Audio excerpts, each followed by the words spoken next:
Je suis particulièrement heureuse et un peu émue de prendre la parole aujourd'hui devant vous.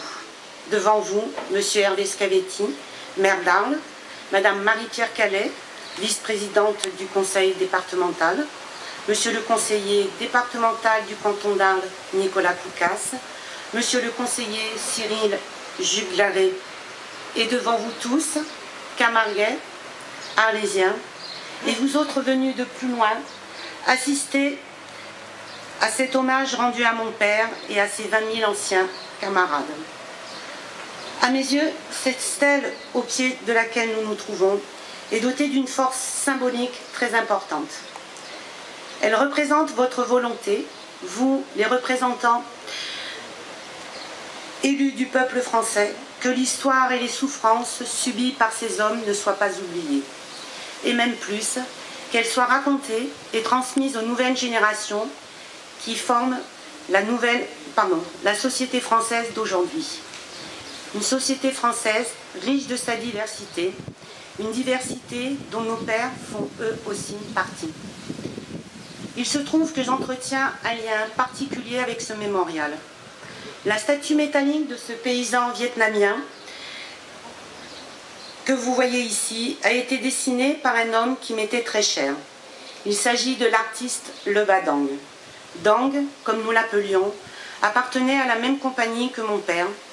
Ensemble, ils ont vécu les souffrances de la traversée de Saigon à Marseille, en fond de cale.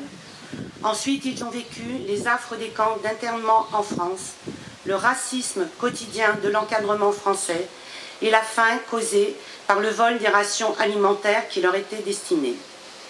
Tous les deux ont aussi connu la gentillesse de certains amis français.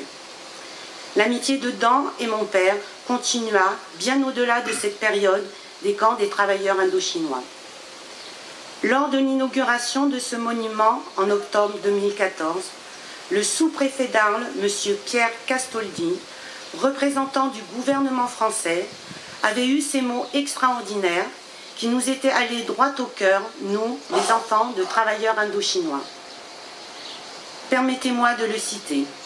Il y a plus de 70 ans, 20 000 travailleurs indochinois arrachés à leur terre natale ont été conduits de force sur les sols de France. Leur histoire a été ponctuée de quelques mots: déracinement, isolement, conditions de travail abominables. Aujourd'hui, l'hommage et la reconnaissance de la France doivent être à la hauteur du sacrifice de ces hommes. En érigeant une stèle sur ce lieu de la République, vous rendez à ces hommes la place qui leur est due dans la mémoire nationale. Fin de citation.